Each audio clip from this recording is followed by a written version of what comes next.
Yesu ashimwe. Yesu ashimwe cyane. Ndabaramukije mwese mu izina rya Yesu Kristo. Nitwa Ndize Jean Claude. Turashimira Imana ku bw'ibihe byiza iri kiraduha. Turashimira Imana no kubw'iteka iri kiratera imiryango abana bakabonekana ku bwinshi. Nagomba gusaba abo bavyeyi mwese mwazanye abana gusengerwa ku munsi wa Mungu muzobaturungikire.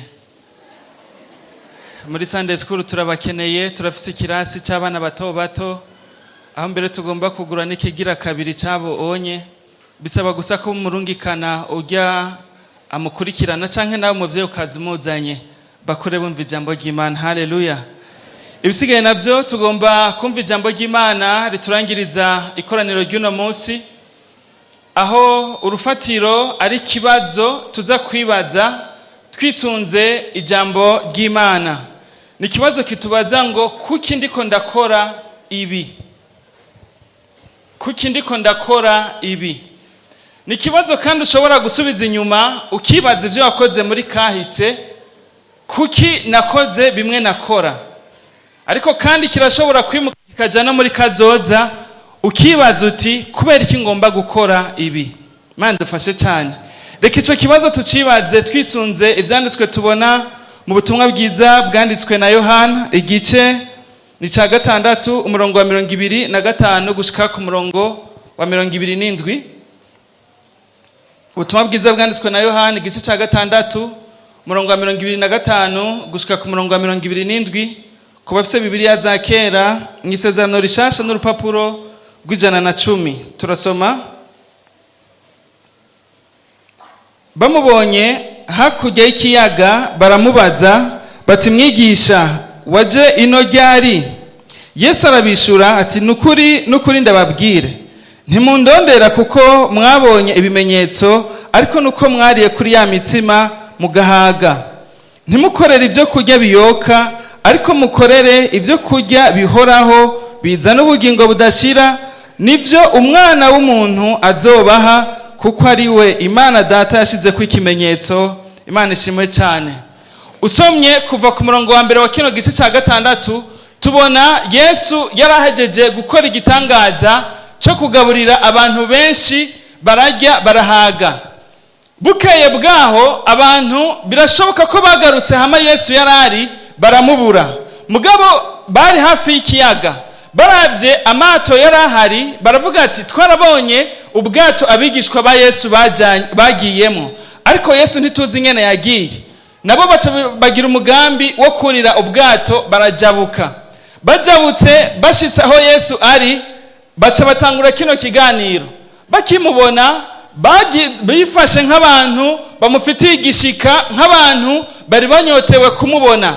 Baramubaza ati mwigisha mbega washitse ino ryari canke waje ryari?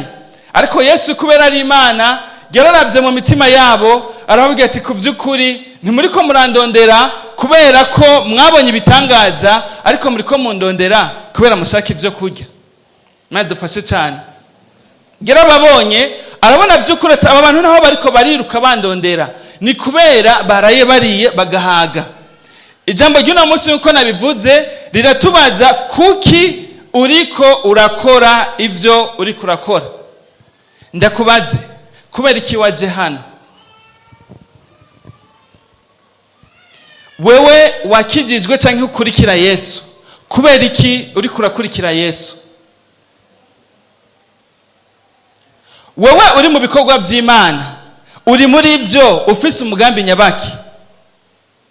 Nibibazo womengo ntibisobanutse, ariko ndagomba twisuzume, kuko iyo turiko turakora nk'abana b'abantu turashobora kubona umunyamwete, tukabona umuntu yitanga, ariko Imana irengera ivyo vyose bigaragara mu maso yacu, ikaraba mu mutima. Mbega uyu muntu kariko arakora ibi afise umugambi nyabaki?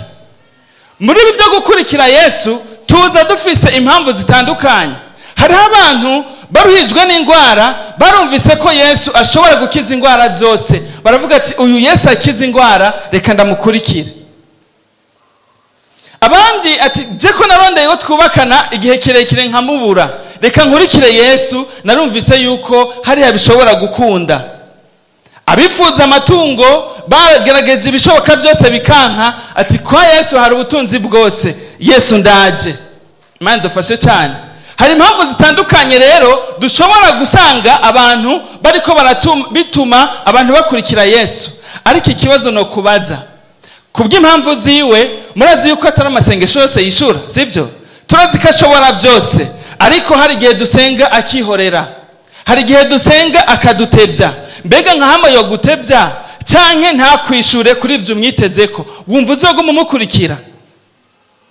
Wumva uzoguma uvuga ko umukunda? Wowe uri mu gikorwa cy'Imana ufise izindi ntumbero, wumva vy'ukuri iyo ntumbero yawe wifuza nitashika uzoguma ukurikira Yesu, uzoguma uri mu gikorwa ciwe? Ndagomba umuntu wese yibaze, mbega ibi ndimwo ndabirimwo mfise iyihe ntumbero? Jewe n'umwana wanje ico dupfana ntabwo gifatiye ku bintu ndamuha. Arashobora no kunsaba ibirengeye ubushobozi bwanje, ariko ivyo naho ntobishobora, ico dupfana ntikivaho. Nguma ndi papa wiwe, aguma ari umwana wanje. Imana yacu nivyo turazi ko ishobora vyose kandi iratwitwararika, ariko none kubera ko ubucuti bwacu nayo tugomba kubushingira kuvyidukorera. Ubwo koko iretse kubikora canke ikihorera, turacayita papa, turacayita Imana yacu, turacumva tuyinezererewe?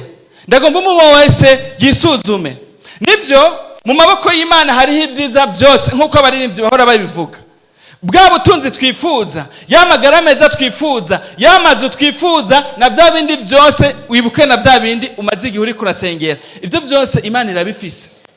Rero kenshi tuje imbere y'Imana tugarukiriza amaso yacu, ivyumviro vyacu ku maboko yayo, twiteze ivyiza gusa idukorera.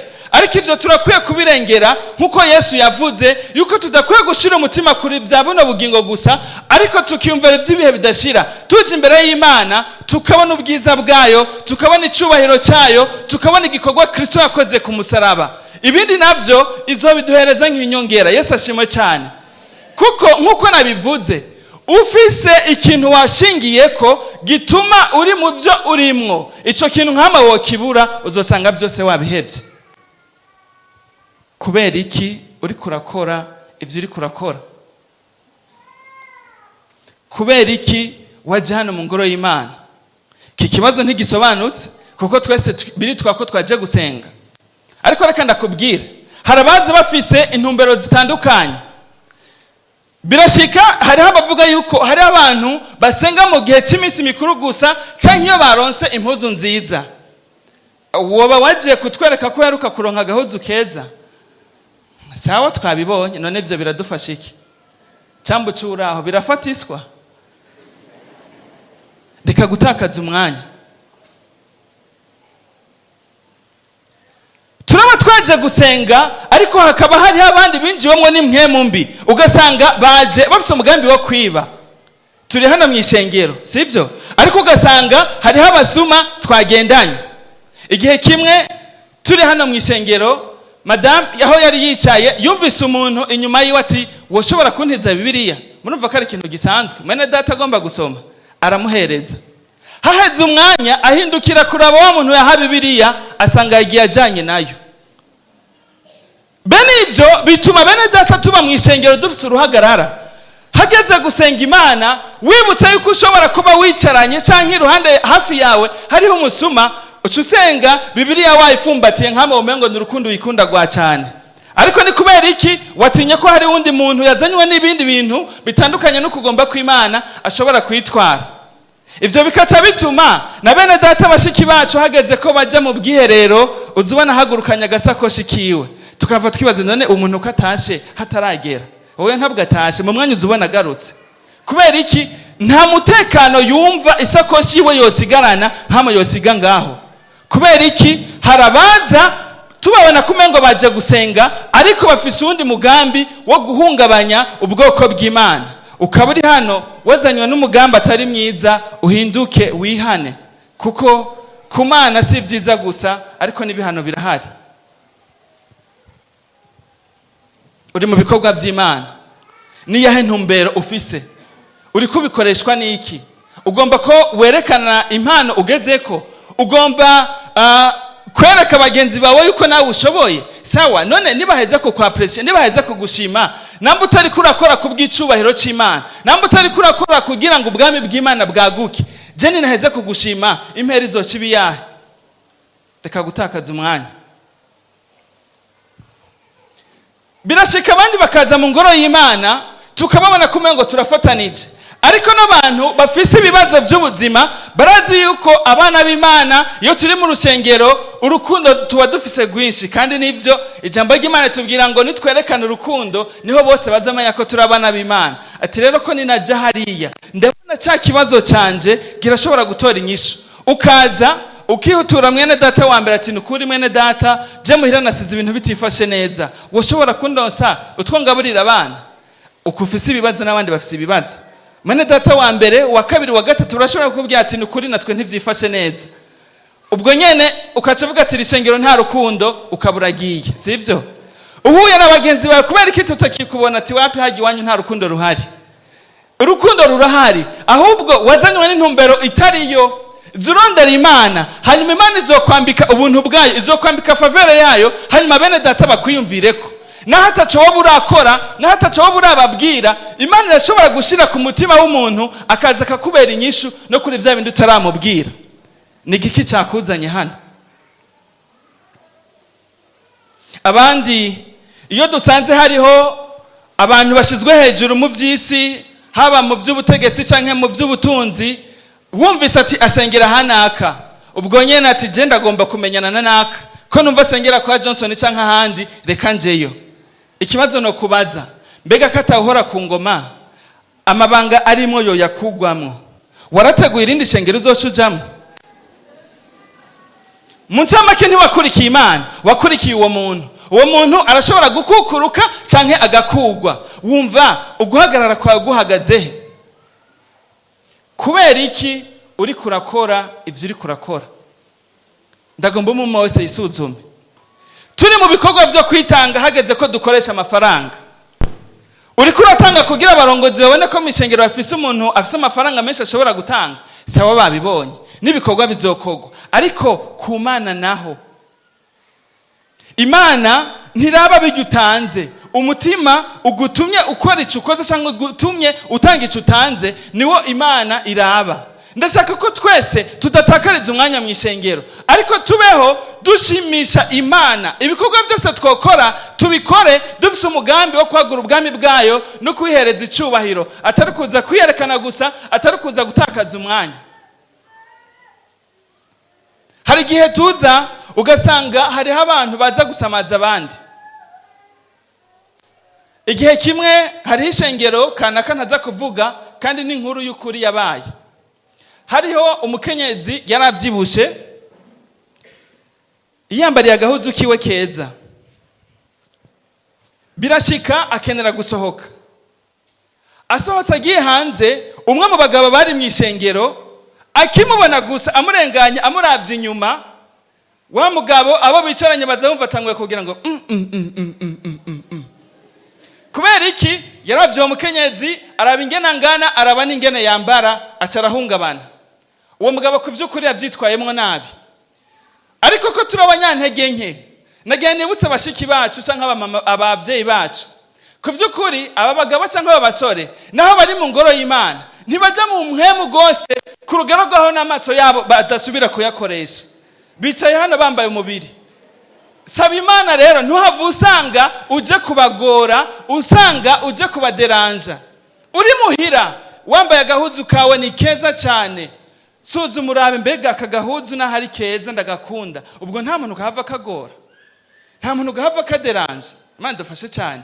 Ahantu havumbaza ati nani impuzu igorana, ni impuzu imeze gute? Urafise mpwemu w'Imana, mwumvire, sivyo? Nta komite de discipline kenewe. Mpwemu yarara hari mu mutima wawe ariko aravuga, mwumvire. Ugasanga hari vyoza gusamaza ubwoko bw'Imana, ubihagarike.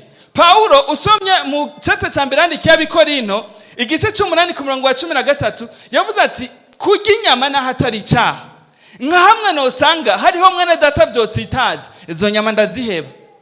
Iyo mpuzu yawe naho ari nziza, iyo nyifato yawe naho ataco womengera gutwaye, ariko kumaze kubona yuko hariho abavyohungabanya, bihagarike ntaco bikwicira.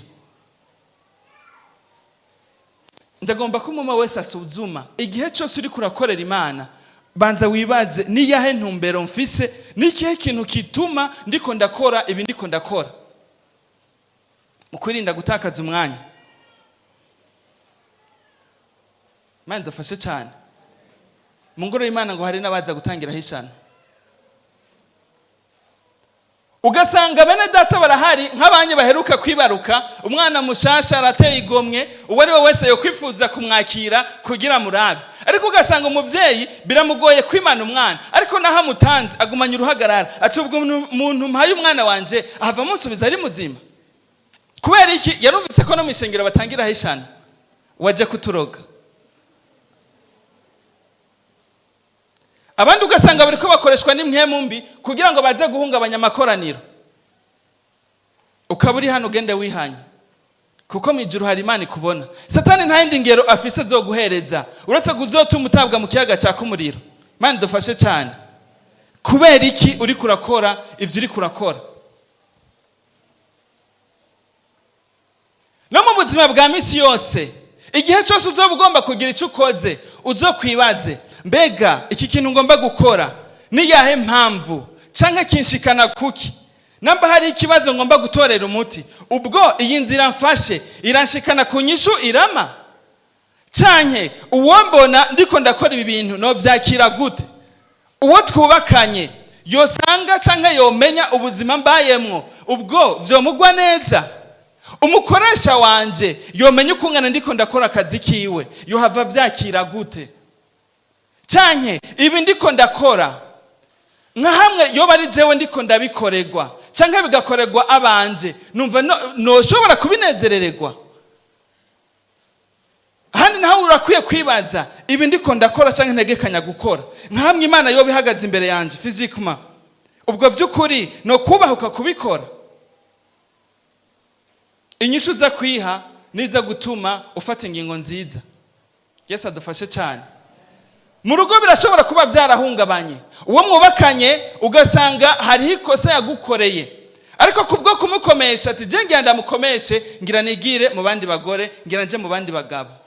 Ikibazo cyabaye, inyishu ni yonyene vy'ukuri canke ugira uvyunyure?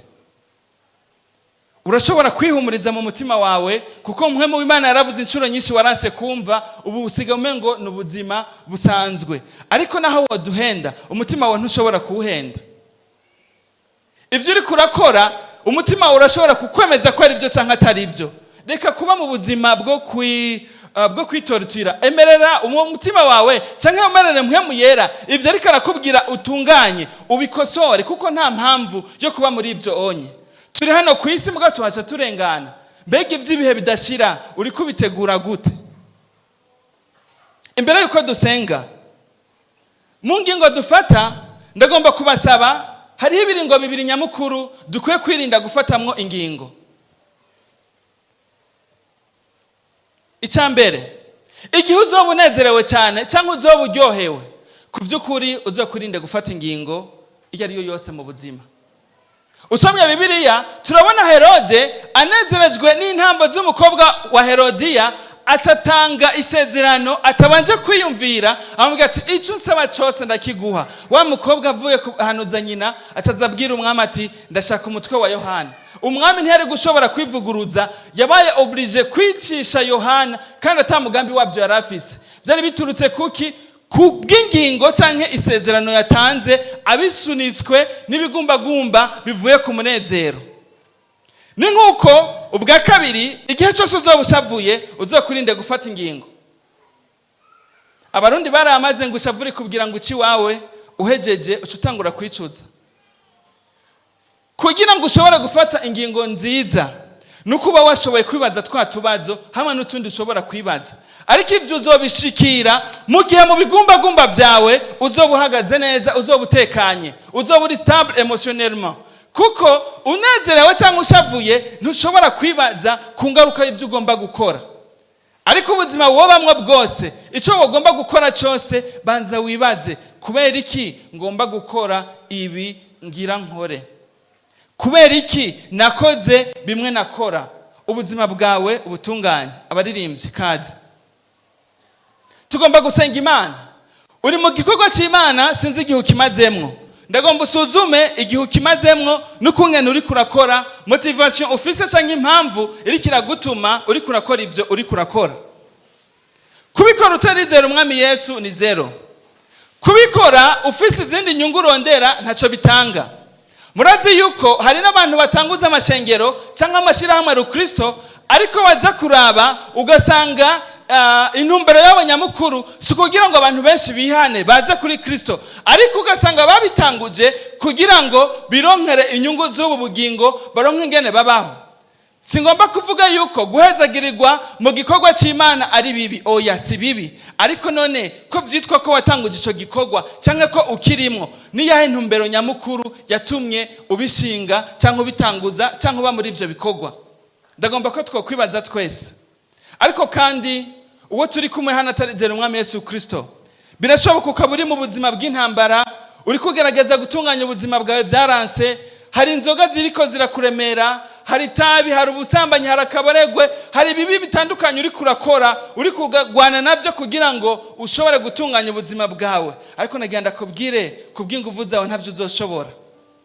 Ico kubera ciza nuko wovyaguruka ukakira umwami Yesu Kristo, umaze kumwimika niwe afise ubushobozi bwo guhindira hanze ivyo vyose biriko birahungabanya ubuzima bwawe, niwe afise ubushobozi bwo gusohora ivyo bintu vyose biriko biratuma uba mu buzima butarimwo umunezero. Ndagomba twese twibaze, uwumva yo kwakira umwami Yesu Kristo kugira ngo muhereze intango nshasha, ashobore kumutunganiriza ubuzima, ashobore gukora ibiroranye, avyaguruke dusenga Imana. Ariko nawe mwene data uri hano, nivyo warakijijwe, ariko waratwawe n'ishavu biturutse ku vy'uwo mwubakanye yagukoreye canke imwe mu mbi zitandukanye zakwinjiye, ubu ku vy'ukuri uri kurasuzuma, urugo rwawe ruriko rurahungabana, ubutunzi bw'umuryango buriko buribwa n'abandi, umugore wawe ntakikubona canke umugabo wawe ntakikubona, wahisemwo inzira zo kuja mu bushurashuzi canke kurenga ibigo, ariko turi imbere y'Imana ishobora kugutunganiriza ubuzima. Uri umwana warahemukiwe, ufise umugambi wo kwihora, ariko ndasaba Imana kugira ngo ugushoboze gufata ingingo nziza, ubanze wibaze, mbega ibi ngomba gukora biratanga inyishu ku kibazo gihari? Ushobora kuba uri umukoresha canke uri umuntu afata ingingo ahantu hariho hose, vyarashitse urafata ingingo vy'ukuri urabona ko hariho abantu yahungabanije, kandi ari ingingo watwawe n'ishavu canke n'umutima wo kwihora. Ndakwinginze kugira ngo usabe Imana nawe guhe gurodresa ibintu, igushoboze gusubiza ibintu ku rutonde. Twese hamwe twibaze, kubera iki ndi mu vyo ndimwo? Kubera iki ndiko ndakora ivyo ndiko ndakora? Ubwo koko Imana ibiravye yobishingira intahe, yovyemera? Ugasanga uri gukora kubw'impamvu zitameze neza, uvyagurukiraho uri kugira ngo dusenge Imana iguhereze intango nshasha. Kubw'impamvu zitandukanye warasubiye inyuma, warataye igikorwa cy'Imana, waravuye mu ishengero, ivy'Imana ntaco kibinezweko, ariko ndakwinginze kugira ngo uno mwanya uvyagurukiraho uri dusenga Imana. Abantu naho bakuzi nk'umuntu mubi, abantu naho bakuzi nk'umuntu adashobotse, ariko Imana irakubwira ngo nubwo bubi bwawe uko nyene uri, ngwino ndakwakira, ngwino ndaguharire. Bandanya wibaza, mbega Imana yoba ihagaze imbere yanje canke inzamba nkama yovuga canke urupfu nkama ngo ntware ubunyene? Ubwo vy'ukuri ibikorwa ndiko ndakora birashobora kunshingira intahe imbere y'Imana? Ugasanga hari ivyo wotunganya, uvyaguruke dusenga Imana.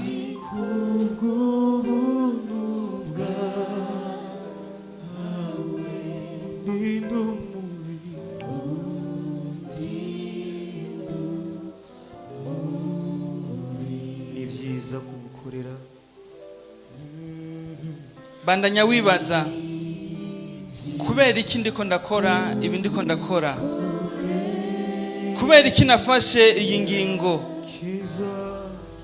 Ugasanga hari ingingo wafashe mu nzira zitarizo, ugasanga hari ibintu wakoze urongowe n'ishavu canke umutima wo kwihora.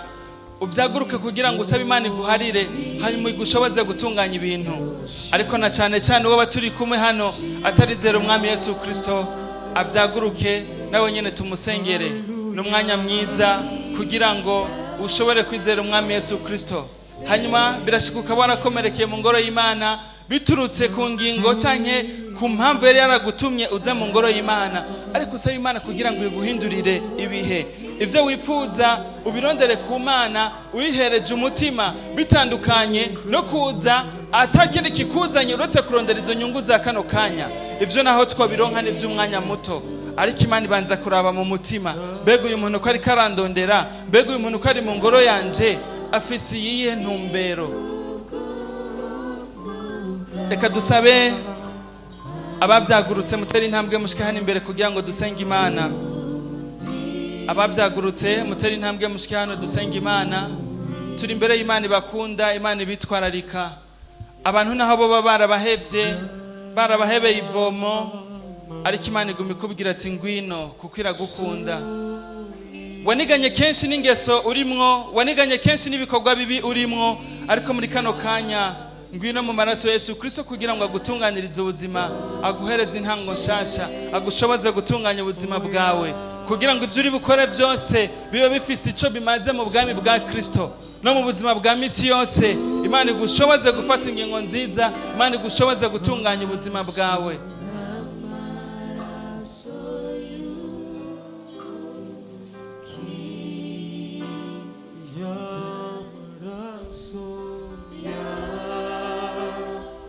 Uwo mwubakanye arashobora kuba ari mu marira menshi biturutse ku bikorwa bibi uriko urakora. Abana bawe barashobora kuba bifuza kubaho ubuzima bw'imfuvyi kubera ko papa mama babona inyifato yawe, ariko muri kano kanya reka ayo marira tuyahagarike mu izina rya Yesu Kristo. Uze hano kugira ngo Imana iguhereze intango nshasha, urugo rwawe rusubirane umunezero, ubuzima bwose bw'umuryango busubire kumera neza, abo mugendana bakubonamwo umuco, abo mubana bakubone vy'ukuri nk'umubanyi mwiza. Turagomba gusenga Imana. Reka dusabe abakozi b'Imana bashikana kugira ngo baturongore muri ano masengesho. Ariko ubuzima bwose uzobamwo, uzotekane mu bigumbagumba vyawe, ubanze wibaze impamvu igutuma ukora bige bitandukanye ukora, kandi ntutakarize umwanya mu ngoro y'Imana, ariko wamufata ingingo nziza urongowe n'Imana. Igikorwa cyose cya Kristo uzokora uzogikore ufise umugambi wo kwagura ubwami bwa Kristo no kwagura canke gutanga icubahiro kuri Kristo. Hakubikora ufise inyungu mbi uri kurarondera. Imana ibahezagire cyane. Reka dusenge Imana.